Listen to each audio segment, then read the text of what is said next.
तारीख 2/6/2024 को Kapodra police station के विस्तार में एक एफआईआर दर्ज हुआ, जिसका under section 386, 389, 504, 5062, 328, 507, 120B of IPC, 66E and 67 of IT act के तहत एक एफआईआर दर्ज हुआ। इसमें टोटल 5 से ज़्यादा आरोपी थे। इसमें एक आरोपी कीर्तिबेन डॉटर ऑफ रणछोड़ भाई अडालजा, रेजिडेंट इनका पर्वत पाटिया सूरत है। ये एब्सकॉन्डर थी पिछले 10 महीने से और सेक्शन 70 ऑफ सीआरपीसी के तहत एक वारंट ऑफ अरेस्ट इशू किया गया था ऑनरेबल कोर्ट के द्वारा।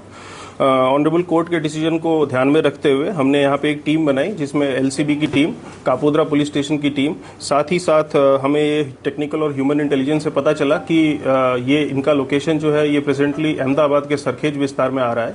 तो सरखेज पुलिस स्टेशन के जो लोकल स्टाफ हैं और जोन 7 अहमदाबाद शिवम वर्मा, उनका सपोर्ट लेके हमने काफ़ी वर्कआउट करने के बाद इनको सरखेज पुलिस स्टेशन के विस्तार से अहमदाबाद से इनको पकड़ा है और अभी हम इनको ऑनरेबल कोर्ट के पास लेके जाएंगे और अपने जो हमारे जो पुरावा है वो सारे रजू करेंगे और फिर ऑनरेबल कोर्ट डिसाइड करेगी कि आगे की कार्रवाई क्या होगी। साथ ही साथ मैं ये भी बताना चाहूँगा कि कीर्तिबेन के अगेंस्ट में और भी काफ़ी सारी फरियादें और कंप्लेंट्स हैं। उनमें हमारे पास लैंड ग्रैबिंग और एक्सटॉर्शन की फरियादें भी हैं और उनमें भी उनका स्टेटमेंट हम रिकॉर्ड करेंगे और आगे कार्रवाई हम करेंगे। सर, अभी जो गुना है वो क्या है? अभी किस गुना में धरपकड़ हुई है? अभी फिलहाल जो गुना है वो हनी ट्रैप और एक्सटॉर्शन का गुना है और इसमें टोटल 5 आरोपी हैं और एक अननोन भी है। किस तरह से इनको फंसाया गया था? किस तरह से ब्लैकमेल किया गया था?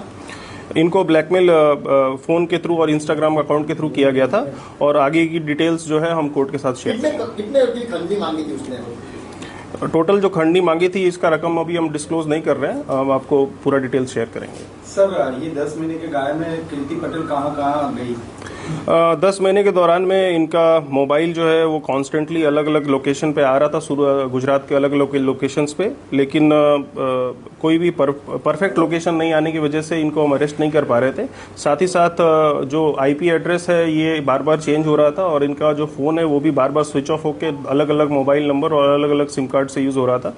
हमने आईपी एड्रेस ट्रैक करके और जो इंस्टाग्राम और बाकी लोगों से कोऑर्डिनेट करके, उनके नोडल ऑफिसर से कोऑर्डिनेट करके हमने ये लोकेशन निकलवाया और इसमें हमने साइबर एक्सपर्ट्स का भी इस्तेमाल किया है और इसके साथ ही हमने इनको पकड़ा है। इनके मोर देन 1 बिलियन फॉलोअर्स हैं इंस्टाग्राम पे और ये सोशल मीडिया इन्फ्लुएंसर है। ये हमें इन डेप्थ स्टडी करना पड़ेगा कि पासा प्रपोजल के लिए इनके अगेंस्ट में जो जरूरी पुरावा है वो है कि नहीं। अगर इनके अगेंस्ट में जरूरी पुरावा हमें मिलते हैं तो जरूर हम किसी को हम स्पेशल ट्रीटमेंट हम देने के मूड में नहीं है। और वो लड़की जो सोशल मीडिया में बड़ी कलम पकड़ के हाथ में ये कलम लगाई, वो कलम लगाई, ये लगाई, बे तू तेरा तो देख, तेरे पे कितने एफआईआर दर्ज हुए हैं। तू तो ऑलरेडी वांटेड है। अगर तू सच्ची है तो जाना पुलिस स्टेशन में, तेरा वारंट चल रहा है, वांटेड है, वहां जा। 2 केस में तू वांटेड है।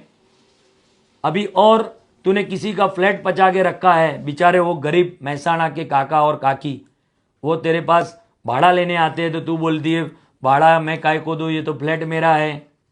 कहाँ से तेरा फ्लैट हो गया? तेरी गाड़ी का तू नंबर प्लेट नहीं रखती, बिना नंबर प्लेट की गाड़ी लेके घूमती है। और अगर तू सच्ची है तो तेरे मोबाइल में सिम कार्ड डाल और पुलिस स्टेशन जा। क्यों बिना सिम के इंटरनेट पे लाइव होती है? क्यों बिना सिम के लोगों की पत्थर फाड़ती है?